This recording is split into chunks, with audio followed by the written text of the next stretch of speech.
Hello दोस्तों, welcome back to commerce nation या with confidence. My name is Aman. तो दोस्तों आज अपना बिजनेस स्टैटिस्टिक्स का 6th लेक्चर, इसके पहले 5 वीडियो अपलोड हो चुके हैं जो कि आपके सेमेस्टर्स एग्जाम के लिए, आपके क्या 7th के लिए एंड आपके अदर्स एग्जाम के लिए बहुत ज़्यादा इंपॉर्टेंट है। ठीक है, आज के टॉपिक का नाम है दोस्तों मेथड्स ऑफ इन्वेस्टिगेशन। हम लोग जानेंगे कि कितने तरीके से हम लोग इन्वेस्टिगेशन कर सकते हैं। ठीक है ना दोस्तों, आपके एग्जाम में टॉपिक से क्वेश्चन आते हैं एंड ये बहुत इंपॉर्टेंट टॉपिक है। पूरा का एक क्वेश्चन सीधा इसी टॉपिक से बन जाता है आपके कि कितने टाइप्स की इन्वेस्टिगेशंस होती हैं। तो दोस्तों आपको मैं बता दूं सबसे पहले कि यहाँ पे आपको बताना क्या जाता है, यहाँ पे आपको समझाना या फिर पढ़ाना क्या जाता है।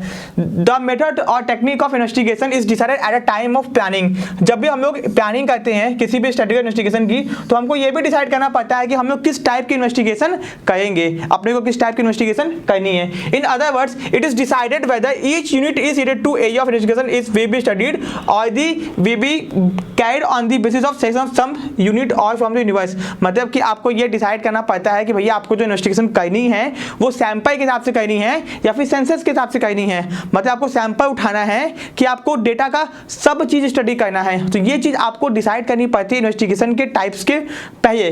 ठीक है ना, यहाँ पे लिखा हुआ है in other words it is decided whether each unit related to area of investigation. भैया जो भी इन्वेस्टिगेशन से जुड़ा हुआ है उसको सबको स्टडी करना है। ठीक है ना, वी बी स्टडीड और the study we be carried on the basis of selection of some unit from the universe. किस सैंपल के हिसाब से आपको स्टडी करनी है, ये बात आपको डिसाइड करनी है। क्योंकि अगर आपने ये डिसाइड नहीं किया कि आपको इन्वेस्टिगेशन करनी कैसे है, डेटा कौन सा इस्तेमाल करना है, सैंपल करना है कि सेंसस करना है, तो आपको बाद में दिक्कत आएगी। Okay, this two method are called, इसको बोलते हैं सेंसस और सैंपल। क्या बोलते हैं? सेंसस और सैंपल बोलते हैं, क्योंकि हम लोगों ने पहले ही पढ़ लिया है। ठीक है ना, आगे भी हम लोग और डिटेल में समझेंगे इसको वैसे।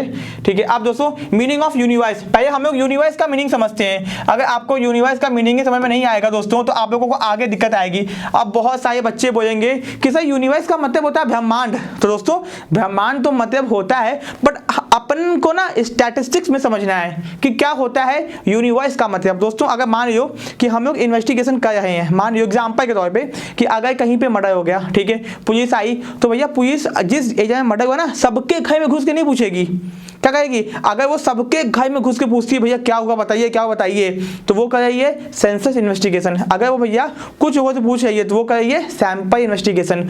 तो कहने का मतलब है कि यूनिवर्स मतलब होता है जितने भी लोग आसपास में रहते हैं सब लोग क्या हो गए? यूनिवर्स हो गए।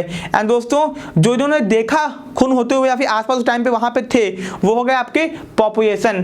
बात आपको समझ में आ गई। एंड जिनसे डेटा उठाया गया वो हो गया आपका सैंपल। तो भैया यूनिवर्स का मतलब होता है वो सारा data that all the area और those unit the investigation about which information is to be obtain. मतलब कि वो सारी जगह जहां से हम लोग इंफॉर्मेशन को उठा सकते हैं उसको बोलते हैं यूनिवर्स। ठीक है ना, मान लो हमको इन्वेस्टिगेशन करनी है, इंडिया में कितने लोग क्या बोलते हैं 12th पास हैं, तो भैया पूरा इंडिया क्या हो गया अपने ये यूनिवर्स हो गया। Okay, in simple language universe का मतलब होता है means all unit related to an investigation. अगर हम लोग इन्वेस्टिगेशन कर रहे हैं तो जितने भी यूनिट हैं, डेटा है, इंफॉर्मेशन है, वो सब कुछ क्या हो जाती है? यूनिवर्स बन जाती है। ठीक है ना, पॉपुलेशन यूनिवर्स का ही एक पार्ट होता है। यहाँ पे पॉपुलेशन का मतलब कोई जनसंख्या नहीं है। ठीक है, ये आपको समझ में आ गया।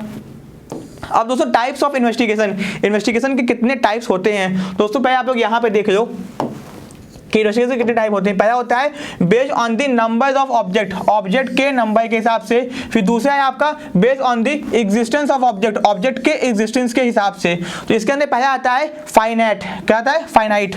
दूसरा आता है इनफाइनाइट। फाइनाइट का मतलब होता है पॉपुलेशन ऑफ इंडिया इन 2021 कि जो भैया डेफिनिट है, जिनको हम लोग गिन सकते हैं। तो 2021 की पॉपुलेशन को हम लोग गिन सकते हैं। और इनफाइनाइट का मतलब आता है number of star in sky, कितने आसमान में तारे हैं, इनको हम लोग गिन नहीं सकते हैं। तो ये हो गया आपका इनफाइनाइट। ओके, अब आता दोस्तों एग्जिस्टेंस, उनकी एग्जिस्टेंस के हिसाब से। तो पहला है रियल, दूसरा है हाइपोथेटिकल। रियल का मतलब होता है कि जो एक्चुअल में है, number of ships in a country, हमारे देश में कितनी शिप्स, कितने जहाज हैं, तो भैया ये एक्चुअल की बात हो रही है। एंड यहाँ बोल है नंबर ऑफ हेड और टेल, सिक्का उछाएंगे कितना हेड आएगा कितना टेल आएगा, तो ये हाइपोथेटिकल है।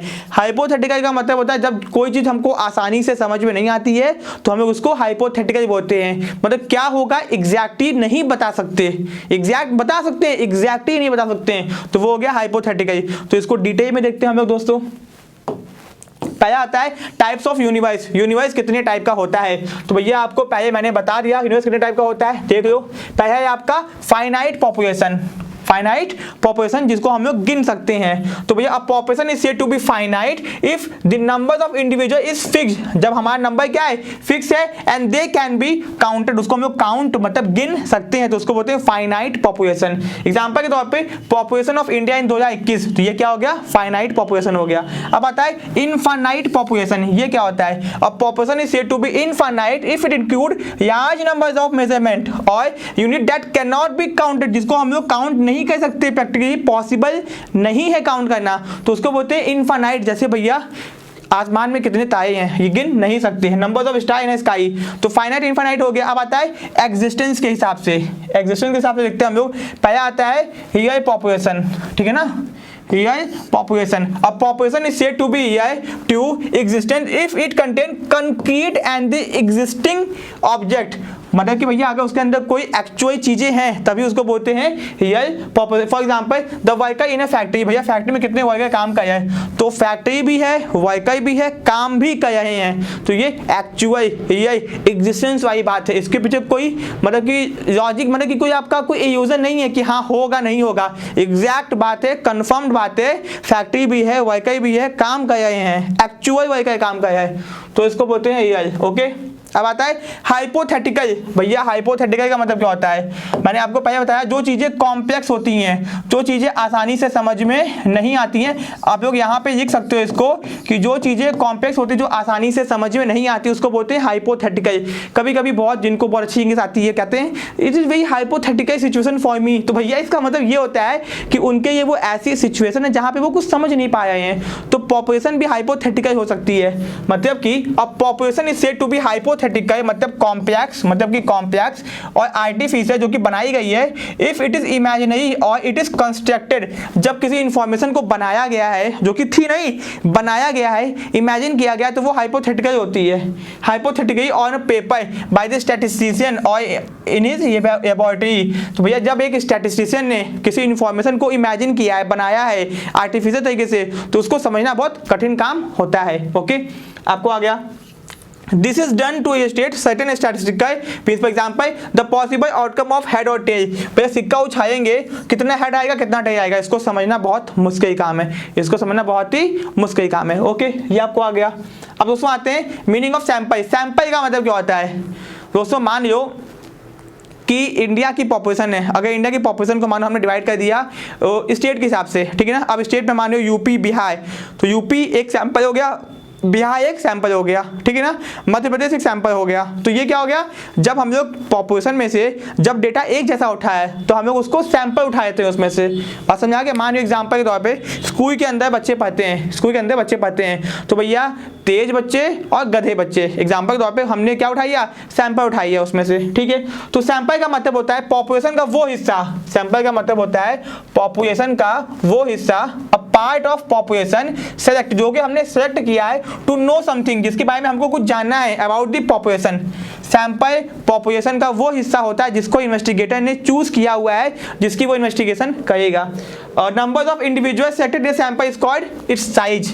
भैया यहाँ पे देख लो, यहाँ पे आपको आसानी से समझ में आ जाएगा कि ये आपको दिख रहा है, देखो नीला भैया रेड कलर की है, ब्लैक, पर्पल, तो इन सब में से एक एक सैंपल को उठाइए, तो ये है पूरी पॉपुलेशन और ये है भैया आपका सैंपल। तो आपको आसानी से समझ में आ गया होगा सैंपल का मतलब क्या होता है। पॉपुलेशन मतलब पूरा डेटा और सैंपल मतलब उसका एक पार्ट जो कि उसको रिप्रेजेंट करता है कि हाँ भैया ये सबसे मिलकर ही क्या बना हुआ है, पॉपुलेशन बना हुआ है। अगर इंडिया में जाति और धर्म का हमको क्या बोलते हैं, सैंपल उठाना है, तो हिंदू, मुस्लिम, सिख, ईसाई, जैन, बौद्ध धर्म, पारसी, इन सब का हम डेटा उठाएंगे, तो ये सब पॉपुलेशन के ही तो पार्ट है ना, समझ आ गया आपको, पॉपुलेशन के ही पार्ट है। ओके, अब दोस्तों सेंसस मेथड, ये सेंसस मेथड क्या होता है, बहुत इंपॉर्टेंट है, आपके एग्जाम में आता है, आपके एग्जाम में आता है दोस्तों, बहुत ज्यादा इंपॉर्टेंट है, ठीक है। तो इसको देखते हैं कि ये क्या होता है, ठीक है। A census investigation is one in which all the data connected with the population are study. जब भैया हम लोग इन्वेस्टिगेशन करते हैं और इन्वेस्टिगेशन से जुड़े सारे डेटा की स्टडी करते हैं, तो उसको बोलते हैं census method.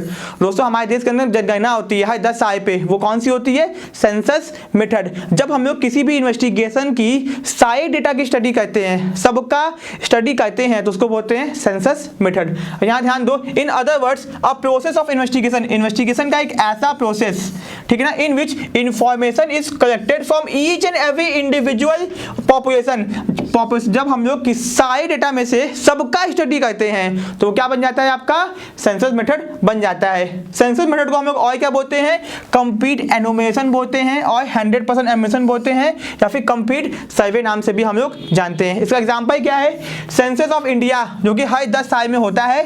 The last census जो हुआ था 2011 में हुआ था इंडिया के अंदर। अभी कोविड के कारण सेकंड वाला जो अभी जो होने वाला था वो नहीं हो पाया। ओके, एग्जांपल यहाँ पे आपको समझ में आ गया होगा।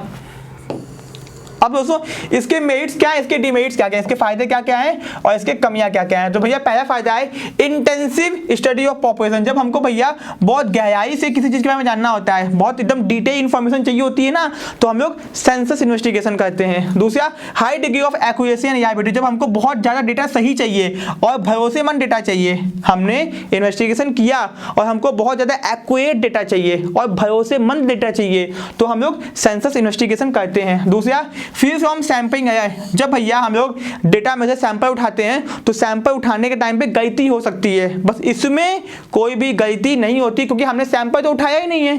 हमने क्या उठाया, हमने पूरा डेटा स्टडी किया है। ठीक है, suitable when population is not homogeneous. भैया जब पॉपुलेशन होमोजीनियस नहीं होती है तब ये मेथड सुटेबल होता है, क्योंकि अगर डेटा एक जैसा होगा तो हम सैंपल उठाएंगे ना, हम क्यों डिटेल में स्टडी करेंगे। जब डेटा एक जैसा नहीं होता है, डेटा हेटेरोजीनियस होता है। कौन सा होता है, हेटेरोजीनियस। जब डेटा एक जैसा नहीं होता है, भिन्न भिन्न प्रकार के डेटा होते हैं, तो हम लोग क्या करते हैं, सेंसस मेथड का यूज करते हैं। ओके, अब इसकी कमी क्या क्या है, डीमेरिट्स क्या क्या है, मतलब इसकी बुराइयां क्या क्या है। पहला है कि इनकन्वीनियंट। भैया ये बहुत इनकन्वीनियंट है इन केस ऑफ इनफाइनाइट पॉपुलेशन। जब पॉपुलेशन इनफाइनाइट अनंत है, गिन नहीं सकते, तो ये मेथड क्या है, इनकन्वीनियंट है, बहुत बेकार है। दूसरा, एक्सपेंसिव। भैया बहुत ज्यादा खर्चा होता है, कॉस्टली मेथड है ये। दूसरा, बहुत टाइम लगता है, हमारे देश की जनगणना को जनता को गिनने के ना बहुत टाइम लगता है, इसी दशा में एक बार होता है। Not possible in dynamic circumstances. भैया जब सिचुएशन चेंज होती रहती है, बदलती आती है, तब ये मेथड सूटेबल नहीं है कि इसको हम इस्तेमाल कर सकें। मात्र मान लो कि कोविड के टाइम पे अगर हम लोग गिनेंगे कितने लोग जनसंख्या है, तो इधर गिन रहे हैं उधर मरते जा रहे हैं, तो पता ही नहीं चाहिए क्या होया। ठीक है, statistical error is not known. अगर कोई स्टैटिस्टिक्स में गलती हो गई तो वो पता नहीं चलेगी गलती कहाँ पे हुई है।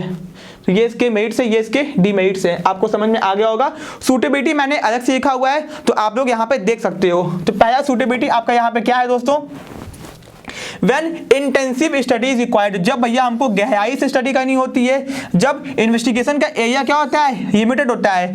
जब इन्वेस्टिगेशन का एरिया छोटा होता है तब आसानी से कर सकते हैं, ठीक है ना। बहुत ज्यादा होगा तो पॉसिबल नहीं है, ठीक है। When जब हमको बहुत ज्यादा एक्यूरेट डेटा चाहिए और रिलायबल मतलब भरोसेमंद डेटा चाहिए, तब हम लोग सेंसस इन्वेस्टिगेशन करते हैं। जब इन्वेस्टिगेशन के पास में सफिशिएंट मीन्स है, मीन्स का मतलब होता है सफिशिएंट रिसोर्स इसके पास है, ठीक है ना। जैसे कि मैन इसके पास बहुत ज़्यादा है, इसके पास मटेरियल बहुत ज़्यादा है, ठीक है ना, मैन मटेरियल सब कुछ, पैसा टाइम, तब वो इसको इस्तेमाल करेगा। दूसरा, when sample method is difficult and not desired. जब भैया सैंपल मेथड सही नहीं है और इस्तेमाल नहीं कर पाएंगे तब ये मेथड डिजायरेबल होता है, ठीक है। ओके, समझ में आ गया। अब आता है दोस्तों meaning of sampling method. Sampling में क्या है, इसमें होता क्या है, जब डेटा होमोजीनियस होता है तो हम लोग कौन सा मेथड इस्तेमाल करते हैं, सैंपलिंग मेथड इस्तेमाल करते हैं। जब डेटा होमोजीनियस नहीं हेटेरोजीनियस होता है, अलग अलग होता है, तब हम लोग सेंसस मेथड इस्तेमाल करते हैं, जिसमें हम लोग सारे डेटा की स्टडी करते हैं। जितना भी पॉपुलेशन में डेटा है सबकी स्टडी करते हैं। सैंपल में हम लोग पॉपुलेशन के कुछ पार्ट की स्टडी करते हैं, जिसको बोलते हैं सैंपल। पॉपुलेशन का वो हिस्सा जिसको हमने इस्तेमाल किया है, जो कि एक जैसा था, हमने कुछ कुछ उठाया सब में से और हमने इस्तेमाल किया है इन्वेस्टिगेशन के लिए, तो वो बन गया अपना sampling method.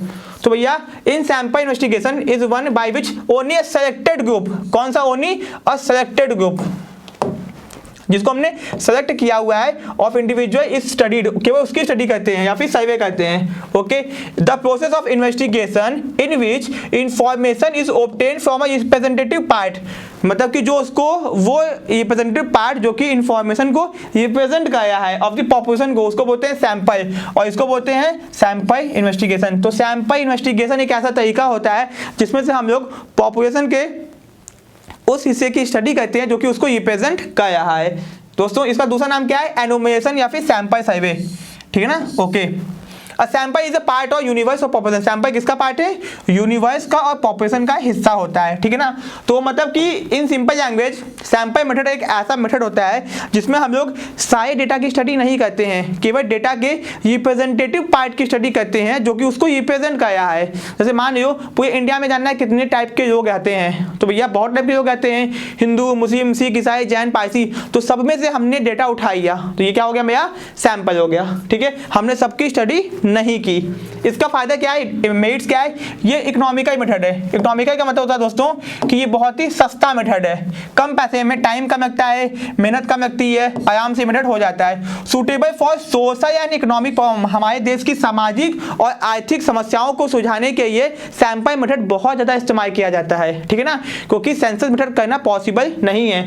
Greater accuracy and reliability, इसमें ज्यादा भरोसा कर सकते हैं और ये भरोसेमंद भी होता है क्योंकि कम टाइम में आपको इन्फॉर्मेशन प्रोवाइड कर देगा। मोर डिटेल इन्फॉर्मेशन, इसमें भी हमको डिटेल इन्फॉर्मेशन मिलती है जब डेटा होमोजीनियस होगा तभी। इसमें अगर गलती होती भी है तो वो वैलिड है, हाँ थोड़ी बहुत गलती हो सकती है। दूसरा एडमिनिस्ट्रेटिव कन्वीनियंस, इसका मतलब दोस्तों ये होता है कि इसको करना क्यों करते हैं, क्योंकि अगर सरकार को देश चलाना है तो देश चलाने की वो क्या करती है? एडमिनिस्ट्रेटिव कन्वीनियंस, मतलब सरकार को चलाने के लिए सैंपलिंग मेथड इस्तेमाल करना बहुत ज़्यादा जरूरी है। उसको हेल्प करता है सरकार को, किसी या फिर कोई कंपनी है, कोई मंदिर है, कोई मस्जिद है, किसी को भी किसी चीज़ को कंट्रोल करना है तो ये मेथड ज़्यादा सूटेबल होता है। इसको बोलते हैं एडमिनिस्ट्रेटिव कन्वीनियंस। फिर ये साइंटिफिक अप्रोच है, भैया सैंपल उठाना कोई इलॉजिकल काम नहीं है, लॉजिक रखता है, साइंटिफिक तरीका है ये, ठीक है। Adaptability, when census method is not applicable, जब भैया सेंसस मेथड एप्लीकेबल नहीं होता है तब इस मेथड को यूज किया जाता है, ठीक है। अब आता दोस्तों डीमेरिट्स, क्या क्या कमियां हैं सैंपलिंग मेथड की। पहला कमी है अनसुटेबल फॉर हाई ऑर्डर, जब आपको बहुत ज्यादा एक्यूरेसी चाहिए, एकदम बहुत ज्यादा, तब ये मेथड सुटेबल नहीं है। दूसरा unsuitable in case of heterogeneity, जब डेटा हेट्रोजीनियस होता है, मतलब एकदम अलग अलग टाइप का होता है, सब डेटा एकदम अलग है, इतना अलग है कि सैंपल उठाना पॉसिबल ही नहीं है। इतना अलग है, मान लो कि क्लास में आप स्पोर्ट्स के टीचर हो, आपको बोला गया कि भैया आपके क्लास में जो बच्चे बास्केटबॉल खेल सकते हैं, जिनकी हाइट लंबी है, उनको उठा लो, उनमें से कम से कम 10 बच्चों को उठा लो। क्लास में 100 बच्चे थे, आप उठाने गए, सब बच्चों की हाइट एक जैसी है, सब डेटा हेट्रोजीनियस है, एक जैसा है। सॉरी, हेट्रोजेनियस मतलब क्या होता है? अलग अलग जैसा होता है। मानो सबकी हाइट क्या एकदम अलग अलग है, तब आप कैसे उठाओगे सैंपल? जब भैया सब कोई बड़ा है, कोई छोटा है, कोई से छोटा है, एकदम अलग अलग है, तब आप उठा नहीं पाओगे इतना आसानी से। होमोजेनियस मतलब होता है एक जैसा, हेट्रोजेनियस मतलब होता है अलग अलग। तो भैया जब डेटा अपना हेट्रोजेनियस होगा तो ये मेथड क्या है? अनसूटेबल है, इसको हम लोग इस्तेमाल नहीं कर सकते हैं, ठीक है ना। होमोजेनियस होगा तभी इस मेथड को इस्तेमाल कर पाएंगे। फॉल्स यूजुअली कंक्लूजन, कभी कभी इसका जो कंक्लूजन निकलता है वो फॉल्स निकलता है, गलत निकलता है, क्योंकि आपने तो केवल सैंपल की स्टडी की है और सैंपल से आपको गलती हो सकती है, ठीक है। Unnecessary in case of small population, भैया जब डेटा छोटा है, तब सैंपल क्यों इस्तेमाल किया जाए? सेंसस इस्तेमाल करो ना, क्योंकि हम लोग सब डेटा का स्टडी कर सकते हैं तो हमको सही नतीजा निकलेगा। Okay, information for each and every unit is not available, भैया सैंपल के अंदर हमको हर डेटा की इंफॉर्मेशन नहीं मिलती है, लेकिन सेंसस के अंदर हमको हर डेटा की इंफॉर्मेशन मिलती है। Okay, detail of population is sacrifice, भैया पॉपुलेशन की जो डिटेल है उसको हम लोग सैक्रिफाइस कर देते हैं, क्योंकि हम लोग यहाँ पर तो सैंपल उठाए हैं इसीलिए। उसके बाद स्पेशलाइज्ड नॉलेज रिक्वायर्ड, भैया सैंपल उठाने के लिए कोई भी सैंपल नहीं उठा सकता, स्पेशल नॉलेज चाहिए, प्रॉपर तरीका होता है, उसको आपको पता होना होगा, तो आपको बहुत ज्यादा पढ़ना पड़ेगा, ठीक है। बायस इन सिलेक्शन ऑफ सैंपल, अगर मान लो डेटा को उठाने के टाइम पे, सैंपल को उठाने के टाइम पे इंसान अगर बायस्ड हो जाए, इन्फ्लुएंस्ड हो जाए, तो डेटा सही नहीं उठाएगा, सही उठाएगा नहीं तो इन्फॉर्मेशन भी गलत आएगी, इन्फॉर्मेशन गलत आएगी तो इन्वेस्टिगेशन भी गलत होगी। तो ये भैया आपका था मेरिट, ये था अपना डीमेरिट। होप कि आपको समझ में आ गया होगा। अब भैया ये मेथड सूटेबल कब होता है? सूटेबिलिटी को हम लोग एडवांटेज की तरह देख सकते हैं, ठीक है ना, वही होता है ये बेसिकली, इसमें कुछ अलग नहीं है। तो भैया पहला सूटेबिलिटी है when area of investigation is very large, जब इन्वेस्टिगेशन बहुत ज्यादा लार्ज होता है, जब डेटा बहुत ज्यादा होता है, तब हम लोग सेंसस नहीं कर सकते, तब क्या करते हैं? सैंपल इन्वेस्टिगेशन करते हैं। जब मीन्स आर नॉट सफिशिएंट, जब हमारे पास इतना रिसोर्स नहीं है, इतना पैसा नहीं है, इतना मशीन नहीं है कि हम सेंसस कर पाए, तब सैंपल इन्वेस्टिगेशन कर लेते हैं। दूसरा, when the nature of population is changing, भैया जब पॉपुलेशन डेटा बहुत तेजी से चेंज हो रहा है तब हम लोग सैंपलिंग इन्वेस्टिगेशन कहते हैं। उसके बाद व्हेन पॉपुलेशन इज इनफाइनाइट और वेरी लार्ज, जब बहुत ज्यादा होती है, वही बात हो गई, ठीक है। व्हेन पॉपुलेशन इज होमोजीनियस, जब क्या होती है, होमोजीनियस होती है, तभी हम लोग इस्तेमाल कर पाते हैं ये सेम है इसकी तरह, ठीक है। यहाँ पे 2 बार हो गया है, ओके। तो आपको दोस्तों सूटेबिलिटी भी समझ में आ गया होगा कि कब हम लोग सैंपलिंग मेथड को यूज करते हैं, ठीक है, ओके। अब दोस्तों यहाँ बताया गया है डिफरेंस बिटवीन, आपके एग्जाम में आ जाता है कि भैया बताइए डिफरेंस बिटवीन कि सेंसस और सैंपल में क्या डिफरेंस होता है, ठीक है। तो इसको भी हम लोग देख लेते हैं दोस्तों। तो पहला आपका यहाँ पे क्या है, देखिए बहुत इजी था, कुछ है खास नहीं। पहला नेचर ऑफ इंक्वायरी, इसके अंदर सेंसस के अंदर हम लोग क्या करते हैं, सेंसस के अंदर हम लोग ईच इंडिविजुअल यूनिट की स्टडी करते हैं। सैंपल के अंदर केवल हम लोग रिप्रेजेंटेटिव पार्टी करते हैं, सम इंडिविजुअल कुछ की करते हैं, ठीक है ना, कुछ की कहते हैं, ओके। दूसरा दोस्तों आपका यहाँ पे है कि economy, it is required to, इसमें बहुत खर्चा होता है, बहुत मजदूर लगते हैं, बहुत टाइम लगता है इसमें, यस कम टाइम लगता है, कम मेहनत लगती है, कम मजदूर लगते हैं, ठीक है। सूटेबिलिटी, जब डेटा आपका हेटेरोजीनियस होता है तब ये मेथड सूटेबल है, जब आपका डेटा होमोजीनियस होता है तब ये मेथड सूटेबल है, क्योंकि सेंसर मेथड तभी इस्तेमाल करें जब डेटा एकदम अलग अलग टाइप का होता है, ठीक है ना, ओके। रिलायबिलिटी एंड एक्यूरेसी, जब आप चाहते हो आपको बहुत सही भरोसेमंद डेटा मिले, अच्छी इन्वेस्टिगेशन हो, तब आप लोग क्या करोगे, आप लोग सेंसर इन्वेस्टिगेशन करोगे। एंड इसमें क्या होता है, आंसर और नतीजा कम भरोसेमंद होता है। सैंपल में आपने सब चीज की स्टडी तो की नहीं है, तो रिजल्ट भी कम भरोसेमंद आएगा। नेचर ऑफ एआई, गलतियां कितने टाइप की हो सकती हैं, गलतियां कितने टाइप की हो सकती हैं, तो भैया देखते हैं यहाँ पे। In census method the only AI that में AI is the collection of data and error of bias, data को उठाने के टाइम पे गलती हो सकती है, या फिर अगर इन्वेस्टिगेटर बायस्ड हो जाए या फिर एनोमेटर बायस्ड हो जाए तब गलती हो सकती है। लेकिन यहाँ पे sampling method gives rise to error of sampling, sample करने के टाइम पे गलती हो गई, डेटा उठाना बात की बात है, सैंपल जब आपने चूज किया ना कि डेटा कौन सा उठाओगे वही गलती हो गया, तो सैंपल उठेगा ही गलत, सैंपल उठेगा ही गलत, तो गलती तो होती है कि भैया, ठीक है, okay. Organisation and management, it is very difficult to organise and supervise census method, भैया सेंसस इन्वेस्टिगेशन करना इतना आसान काम नहीं है, बहुत डेटा उठाना पड़ता है, बहुत डिटेल में काम करना पड़ता है, तो ये इतना आसान काम नहीं है, डिफिकल्ट है इसको मैनेज करना। एंड सैंपलिंग मेथड क्या है, कंपैरेटिवली इजी है, क्योंकि इसमें आपको बस सैंपल उठाना है, उसको मैनेज करना है, तो ईजी काम है ये, ठीक है। ट्रेन एनोमेटर्स, आपको बहुत ज्यादा एनोमेटर्स को ट्रेन करना पड़ता है, जो कि डिफिकल्ट है, इतना आसान काम नहीं है। But to train the small numbers enumerator एक ज्यादा कठिन काम नहीं है, आप आसानी से कर सकते हो, ठीक है ना। इंडिया की पॉपुलेशन को गिनना है तो कितने लाखों करोड़ लोगों को, मतलब कम से कम 1-2 करोड़ को तो आपको एनोमेटर्स बनाना ही पड़ेगा पॉपुलेशन को गिनने के लिए, बट सैंपल में ऐसा नहीं होता। नेसेसरी इंफॉर्मेशन, जब आपको छोटी से छोटी इन्फॉर्मेशन चाहिए तब आपको सेंसर मेथड इस्तेमाल करना चाहिए, जब आपको सारी इन्फॉर्मेशन नहीं चाहिए, कुछ कुछ चाहिए, तब आप लोग क्या करोगे, आप लोग इस्तेमाल करोगे सैंपल मेथड, ठीक है। AI statistical AI can not B estimated, भैया इसके अंदर स्टैटिस्टिक्स की जो भी गलतियां होती है हम लोग उसको पता नहीं कर पाते हैं, लेकिन हम लोग सैंपल के अंदर अगर कोई भी गलती होगी उसको आसानी से पता कर लेंगे।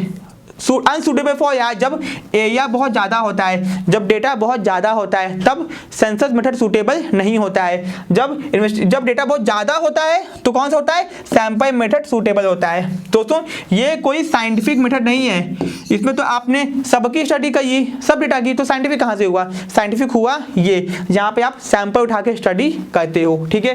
दोस्तों आपको ये आसानी से समझ में आ गया होगा कि कितने टाइप की इन्वेस्टिगेशन आपकी इन्वेस्टिगेशन होती है, सेंसस और सैंपल, बहुत ही आसान तरीके से, ठीक है ना। सेंसस क्या होता है, सैंपल क्या होता है, ओके।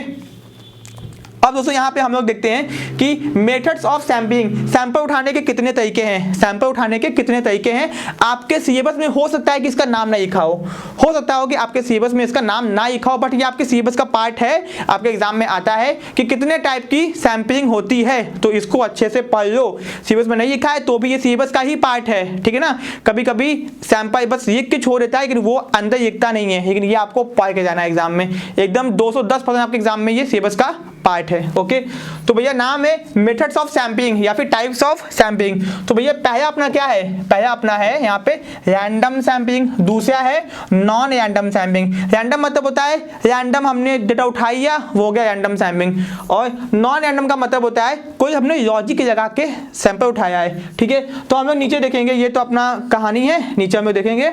ओके, पहला अपना आ गया रैंडम और नॉन रैंडम। हम लोग रैंडम सैम्पलिंग को देखेंगे पहले क्या होता है, ठीक है ना। रैंडम सैम्पलिंग को दोस्तों पहला है random sampling method refer to a method, एक ऐसा method in which every item सब item in the universe has known chance of being chosen for the sample. मतलब हम लोग को इन्वेस्टिगेशन करनी है, उसके ये सैंपल उठाना है और हमारा तरीका है रैंडम सैंपल। तो जब रैंडम सैंपल होगा, मान लो क्लास के अंदर अगर 100 बच्चे हैं और 100 बच्चों में से हमको 5 बच्चों को चूज करना है, तो भैया 100 बच्चों में से हम किसको चूज करेंगे ये हमको पता खुद भी नहीं है। तो भैया होगा क्या कि 100 बच्चों का इक्वल चांस है कि वो हमारे सैंपल में सेलेक्ट हो सकते हैं। बात समझ आओ, मतलब मान लो कि भैया 100 बच्चे हैं, सबको हमको अगर 100 में से हमको 5 लोगों को अगर 100 रुपए देना है, कोई लॉजिक नहीं है, बस देना है 100 रुपए। ठीक है, तो हम क्या करेंगे, किसी को भी चूज कर सकते हैं ना। जब रैंडम सैम्पलिंग का मतलब होता है जब इन्वेस्टिगेशन में 100 लोगों में से जितना भी डेटा है सबका इक्वल चांस है कि वो सैंपल में सेलेक्ट हो सकता है, तब उसको बोलते हैं random sampling. Every data has an equal chance to be selected in the sampling, then it is known as random sampling. दोस्तों it is also known as, इसको हम लोग प्रोबेबिलिटी सैम्पलिंग बोलते हैं कि कौन डेटा सेलेक्ट होगा हम लोग बता नहीं सकते हैं। ठीक है, okay, they are two method, इसके अंदर 2 मेथड बताए गए हैं। पहला है सिंपल रैंडम सैम्पलिंग, जिसका दूसरा नाम है अनरिस्ट्रिक्टेड रैंडम सैम्पलिंग। अब ये क्या होता है इसको भी हम लोग आसानी से देखते हैं, बहुत आसान सा टॉपिक है। ठीक है, तो यहाँ पे देख लेते हैं। ओके, तो दोस्तों अब अपना टॉपिक है simple random sampling. Okay, simple random sampling जिसका दूसरा नाम है दोस्तों अनरिस्ट्रिक्टेड रैंडम सैम्पलिंग। अब दोस्तों इसके अंदर बताया क्या गया है, यहाँ पे हम लोग देखते हैं। पहला बताया गया है a simple random sample is one in which every item of the population, मतलब पॉपुलेशन के सारे आइटम का इक्वल चांस है कि वो क्या हो जाएगा, सैंपल में सेलेक्ट हो जाएगा। मतलब every item has an equal chance to be selected in the sampling. Okay, this method is also known as, इसको हम लोग अनरिस्ट्रिक्टेड बोलते हैं, जो कि मैंने पहले बता दिया था आपको। As a method of selection said not favour item और द अनदर, क्योंकि इसमें हम लोग किसी का फेवर नहीं करते हैं कि हाँ इसको चूज करेंगे उसको चूज करेंगे, किसी को भी चूज कर सकते हैं, सबका इक्वल चांस है। ठीक है, okay, under this method the sample is selected by the following method. 2 तरीका होता है सैंपल चूज करने का, एक तो है लॉटरी सिस्टम, ये तो आपने भैया देख सुना ही होगा। इस बार जो बनारस हिंदू यूनिवर्सिटी में CHS सेंट्रल हिंदू स्कूल है, वहां पे एडमिशन कैसे हुआ है, इसी लॉटरी सिस्टम से हुआ है। इसमें होता क्या है, दिस इज द सिंपलेस्ट, इसमें कोई बुद्धि नहीं लगानी है, बहुत सिंपल मेथड है। And selecting a random sample, भैया बच्चों का एडमिशन लेना है, फॉर्म बच्चों का भरा गया, 100 बच्चों का एडमिशन लेना है, किसी को 100 को भी चूज करिए, किसी 100 को भी क्या करिए चूज करिए, ये हो गया आपका लॉटरी सिस्टम। ठीक है, तो आपको समझ में आ गया। इसमें दोस्तों आपको डिटेलिंग में नहीं पढ़ना है कि इतना क्या है, आप चाहो तो इसको रेटिंग मार सकते हो। लॉटरी सिस्टम एक ऐसा सिस्टम होता है जिसके अंदर हम लोग लॉटरी निकालते हैं, सब बच्चों का नाम लिख के एक बाउल में डाल देंगे, बाउल में से क्या करेंगे निकालेंगे, जिसका नाम बाहर करके आ गया वो जीत जाएगा, उसका एडमिशन हो जाएगा, वो सैंपल में सेलेक्ट हो जाएगा। There is no logic, only data लिख के डाल दिया, उठाइया, वो हो गया आपका सैंपल, लॉटरी सिस्टम। ठीक है, जब भी हम लोग क्या बोलते हैं DDA, किसी को घर कहती ना दी डेवलपमेंट अथॉरिटी, किसी को घर, गरीबों को घर मिलता है ना, तो मान लो कि भैया बहुत सारे गरीब हैं, अब 100 लोगों को घर देना है, तो DDA क्या करती है, सबका नाम लिख के बॉक्स में डाल देती है, निकालती है पर्ची, जिसका नाम निकल गया उसको घर मिल गया। ठीक है, ये एग्जांपल दिया आप लोग देख सकते हो। इसकी खास बात क्या है कि ये अनबायस्ड है, इसमें कोई बायसनेस हो ही नहीं सकती, क्योंकि आपको पता ही नहीं है कि किसका नाम निकलने वाला है, तो बायसनेस तो होगी ही नहीं।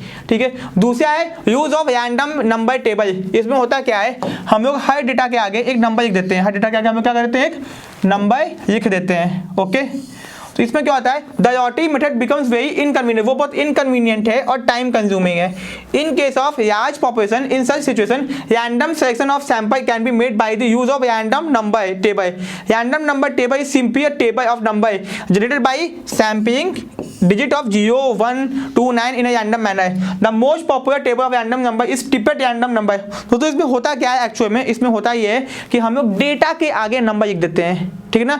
जब कोई नंबर बार बार रिपीट होता है तो उसको एज अ रैंडम चूज कर देते हैं, ठीक है ना। सिंपल सा मेथड है, इसमें हमको करना क्या है कि हम लोग किसी भी डेटा के आगे मतलब इन्फॉर्मेशन है उसके आगे नंबर लिख देंगे, जब वो नंबर बार बार रिपीट करेगा तो उसको हम लोग चूज करेंगे, तो ये अपना होता है, इसको बोलते हैं रैंडम सैम्पलिंग। आपको पढ़ना नहीं है, ठीक है ना, बस नाम याद रखो कि भैया सिंपल रैंडम सैम्पलिंग के अंदर दो मेथड होते हैं, एक होता है लॉटरी मेथड, दूसरा होता है अपना यूज ऑफ रैंडम नंबर या फिर रैंडम टेबल। ठीक है दोस्तों, तो अब हम देखते हैं मेरिट्स ऑफ रैंडम सैम्पलिंग, क्या क्या फायदे होते हैं रैंडम सैम्पलिंग के आपके सिंपल रैंडम सैम्पलिंग के। तो पहला है अनबायस्ड एंड साइंटिफिक, ये अनबायस्ड है, कोई डेटा बायस नहीं होता, कोई भी इन्वेस्टिगेटर डेटा को बायस नहीं कर सकता क्योंकि उसको पता ही नहीं कि कौन डेटा सेलेक्ट होगा। दूसरा ये साइंटिफिक है, हाँ हम लोग कह सकते हैं कि ये साइंटिफिक है। दूसरा ये सेक्शन एफर्ट ऐसे बिना मेहनत के कोई काम हो जाया है, ठीक है। तीसरा नो प्लानिंग, कोई प्लानिंग करने की जरूरत नहीं है।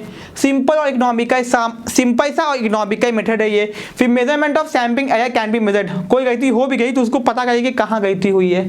बेस्ड ऑन प्रोबेबिलिटी, मतलब कि भैया कौन सा सेलेक्ट होगा ये प्रोबेबिलिटी ही है ना, कौन भैया चूज हो जाएगा पता ही नहीं है। एक्यूरेसी कैन बी असेस्ड, हम लोग डेटा को एक्यूरेट तरीके से देख सकते हैं, ठीक है, ये हो गया। अब आता है demerit of simple random sampling, इसमें क्या होता है अनसुटेबल फॉर स्मॉल सैम्पलिंग, अगर डेटा छोटा है तब इसको करने की कोई जरूरत नहीं है। लैक ऑफ प्रॉपर रिप्रेजेंटेटिव, भैया ये मेथड प्रॉपर नहीं है, सही नहीं है हाई इन्वेस्टिगेशन के लिए, ठीक है। To randomness is not easy, भैया सही में रैंडमनेस क्या होगी ये सही नहीं है ना। अगर हमको रैंडम भी चूज करना है तो हमने देखा अच्छा रैंडम मतलब मान लो कि 100 बच्चे हैं, हमको किन्हीं 5 को चूज करना है, तो हमने देखा कि अच्छा ये अच्छा दिख रहा है, ये अच्छा दिख रहा है, तो हम यहाँ पे बायस्ड हो गए ना, ये अच्छा दिख रहा है, ये नहीं होना चाहिए। रैंडम मतलब कोई भी चूज हो जाए, कोई बायसनेस नहीं होनी चाहिए, तो सही में रैंडमनेस पॉसिबल नहीं होती है दोस्तों, ठीक है। Problem of complete and up to date information हमको नहीं मिल पाती, हमको कभी भी अप टू डेट इन्फॉर्मेशन नहीं मिल पाती है, ठीक है।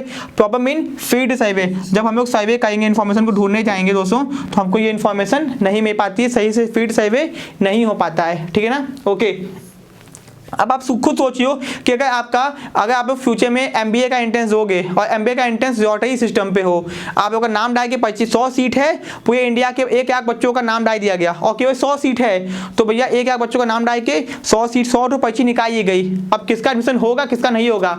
लॉजिक है किस बात का, कोई एकदम बेकार का मेथड, ठीक है। बट कभी कभी ये मेथड काम का भी होता है, कोई चीज बेकार की नहीं होती है, ठीक है।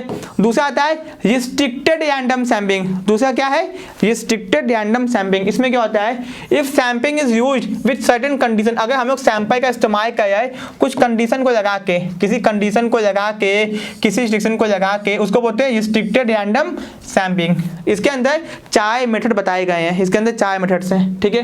पहला है स्ट्रैटिफाइड रैंडम सैम्पलिंग, क्या है stratified random sampling. In this method the universe और population is divided into a numbers of group or strata and then certain numbers of item are taken from each group at random। दोस्तों होता क्या है stratified random sampling का मतलब होता है कि हमने पहले क्या किया, जो डेटा है उसको हमने किसी कैटेगरी में डिवाइड कर दिया। मतलब मान लो ये अपना डेटा था, ये क्या अपना, ये अपना दोस्तों डेटा है, ठीक है। ओके एक सेकेंड दोस्तों, ये है अपना डेटा, ये क्या है अपना डेटा है, ओके। अब देखो इस डेटा में स्क्वायर है, सर्कल है, ट्रायंगल है, ठीक है ना।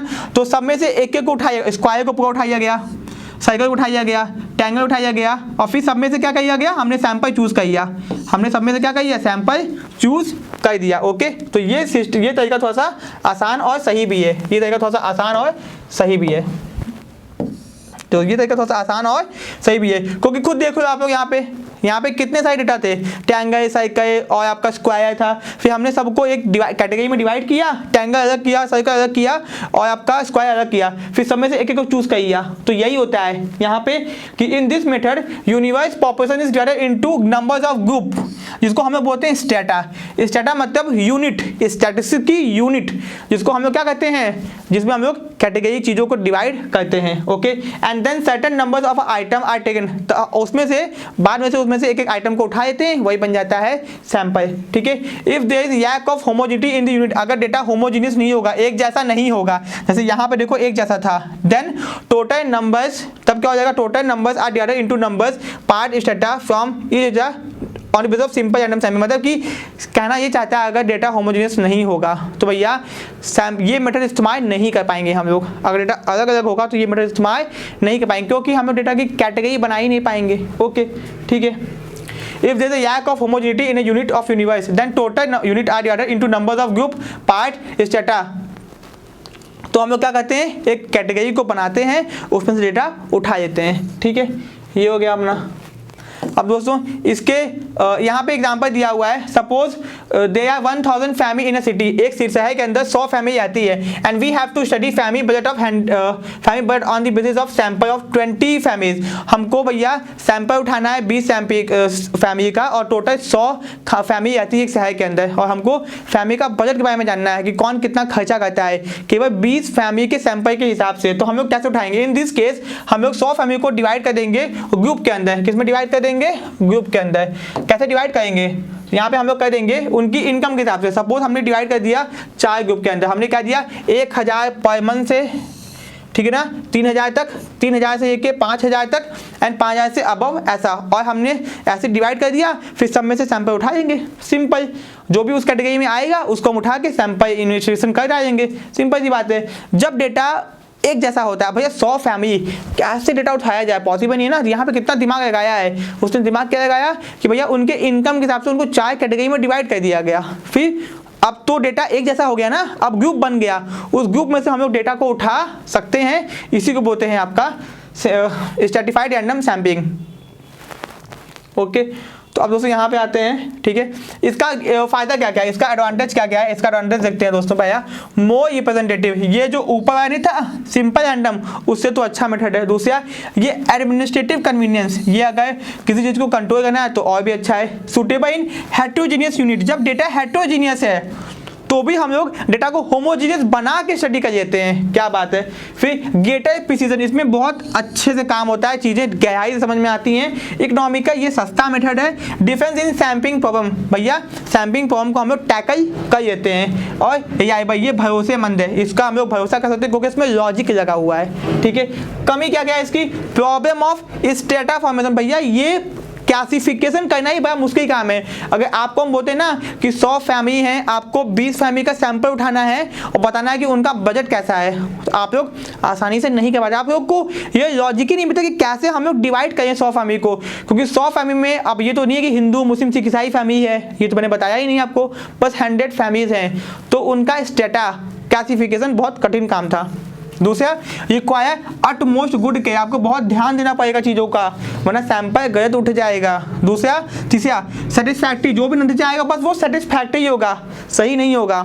ठीक है, एंड इफेक्ट ऑफ बायस, हो सकता है कि आप बायस्ड हो जाओ, आप क्या हो जाओ, बायस्ड हो जाओ, ये भी हो सकता है। ठीक है, तो ये हो गया। अब आते हैं दोस्तों सिस्टमैटिक सैम्पलिंग। अब किस में आते हैं, सिस्टमैटिक सैम्पलिंग। इसमें देखो कितना अच्छा एग्जाम्पल दिया, बहुत जबरदस्त एग्जाम्पल दिया है। तीसरे को उठाए, तीसरे को उठाए, तीसरे को उठाए, मतलब कि सिस्टमैटिक है। हमने क्या किया, तीसरा तीसरा तीसरा, इसी को बोलते हैं सिस्टमैटिक सैम्पलिंग। ठीक है, under this method out of the complete list of available population, जब डेटा हमारे पास पूरा अवेलेबल होता है the sample is selected by taking every nth item, हम लोग किसी भी nth आइटम को चूज करेंगे, चाहे तीसरा चूज कर लो, चाहे चौथा कर लो, चाहे पांचवा कर लो, तो उसके बाद अभी पांचवा ही होगा, पांचवा पांचवा पांचवा, छठवां छठवां छठवां, कितना आसान है, nth आइटम को चूज कर लो, वही हो गया सैंपलिंग मेथड हुआ, क्या बात है। और sampling technique in which sampling unit are arrange, जहाँ पे हम लोग डेटा को अरेंज कर देते हैं इन सिस्टमैटिक ऑर्डर में, ठीक है ना, अकॉर्डिंग टू मैग्नीट्यूड के हिसाब से, जियोग्राफिकल के हिसाब से, अल्फाबेट के हिसाब से, नंबर के हिसाब से, कैसे भी हमने उसको अरेंज कर दिया, फिर सबका nth आइटम उठाएंगे बस। And the only first unit of the sampling is selected, केवल फर्स्ट को सेलेक्ट करेंगे एंड दे आफ्टर जो रेस्ट होगा उसको ऑटोमेटिकली वो एक बार सेट हो, माना हमने पहला किया, फिर छठा किया, फिर पहला छठा 12 18 ऐसे सेलेक्ट होता जाएगा, ठीक है ना। ओके, इसी को बोलते हैं सिस्टमैटिक सैम्पलिंग, कितना आसान था। This method is also known as quasi random, इसको हम लोग क्वासी रैंडम सैम्पलिंग बोलते हैं। तो बोलते हैं तो भैया अपन लोग भी देख लेते हैं, ठीक है। अब इसके फायदे क्या क्या है, ये सिंपल और कन्वीनियंट है, बड़ा आसान है, इतना आसान है कि आप लोग देख ही चुके हो। दूसरा टाइम बहुत कम लगता है, सेटिस्फैक्टरी रिजल्ट मिलता है, मोर सेटिस्फैक्टरी देन रैंडम सैम्पलिंग, भैया पुराने 2 मेथड से तो ज़्यादा ही अच्छा है, ठीक है ना। ओके, उसके बाद डिमेरिट्स क्या क्या है, ये bias reason in case of periodic feature. अब मान लो हमको किसी को कैटेगरी में डिवाइड करना है, हमको पता है कि जो मानो कि क्लास के अंदर 100 स्टूडेंट हैं और हमें पता है कि जिसको जो मैं सपोज एग्जांपल के तौर पे जो मैं खास स्टूडेंट है उसका रोल नंबर अगर 20 आता है तो हमेशा हम क्या चूज करेंगे, हम 5 का चूज करेंगे, 5 10 15 20, जिससे कि वो हमारे डेटा में सेलेक्ट हो जाए। तो ये तो बायसनेस हो गया ना भैया, तो ऐसा भी हो सकता है, तो ये कमी है इसकी। Possibility one complete list is available, ये पॉसिबल होता है जब हमारे पास डेटा का कंप्लीट लिस्ट अवेलेबल, तभी ये पॉसिबल हो पाएगा। Unsuitable in case of large population, जब पॉपुलेशन बहुत ज़्यादा होती है तो ये सुटेबल नहीं होता है। एंड बायस्ड, ये मेथड बायस्ड भी हो सकता है, ठीक है। अब आते हैं क्लस्टर सैम्पलिंग, क्या आते हैं क्लस्टर, बड़ा मस्त और धमाकेदार सैम्पलिंग का मेथड होता है इसमें। देखो इसको समझते कैसे हैं, देखते हैं क्या क्या है ये। तो इन दिस मेथड टोटल पॉपुलेशन जो भी हमारे पास होती है, हमारे पास जो भी टोटल पॉपुलेशन है उसको डिवाइड करते हैं सम रिकॉग्नाइजेबल, जिसको हम समझ सके, some recognizable division in which termed as cluster, मतलब कि टोटल पॉपुलेशन को ऐसे डिवाइड करते हैं जिसको हम आसानी से पहचान सके। And simple random sample is drawn from each cluster, और सब में से सिंपल रैंडम उठा लेते हैं। भाई बहुत सारा डेटा है, हमने उसको समझने योग्य बनाया, डेटा को समझाते हैं अभी आपको। एग्जांपल के तौर पे 1000 यॉर्क आई मैन्युफैक्चर, 1000 ताले बनाए जाते हैं per day in a factory, एक फैक्ट्री के अंदर। And we wish to make a inspection of 10 York, हमको 10 यॉर्क को चेक करना है intensively. The manufacture York is divided into 10 Yorks and 100 Yorks each and a sample will be found by selecting 1 York at a random from each York. तो माने भैया हमने 100 ताले बनाए और क्या करेंगे, 100 तालों को 10-10 तालों में डिवाइड कर देंगे और 10 तालों में से एक एक ताला चेक कर देंगे, तो सारे ताले अपने आप चेक हो जाएंगे। इसको बोलते हैं क्लस्टर। तो आपने 10-10 तालों का क्या बना दिया, क्लस्टर बना दिया। एंड 10 में से अगर एक सही है तो बाकी भी सही होंगे ही होंगे, ठीक है। इसी को बोलते हैं सैम्पलिंग मेथड, ठीक है। ये भी अपना हो गया। अब आता है मल्टी स्टेज, इसको क्या बोलते हैं दोस्तों, मल्टी स्टेज। अब हम लोग यहाँ पे क्लासिफिकेशन का भी क्लासिफिकेशन करते हैं, मतलब मान लो पूरा इंडिया, पूरे दुनिया का डेटा, ठीक है ना, फिर पूरी दुनिया में जितने भी कंट्रीज हैं उनका डेटा, फिर कंट्रीज के अंदर जितने भी शहर हैं उनका डेटा, स्टेट, स्टेट के अंदर शहर का डेटा, शहर के अंदर आपका क्या बोलते हैं, हो गया यहाँ पे town, village. Example India, state, city, फिर आपका टाउन, फिर विलेज, समझा गया ना।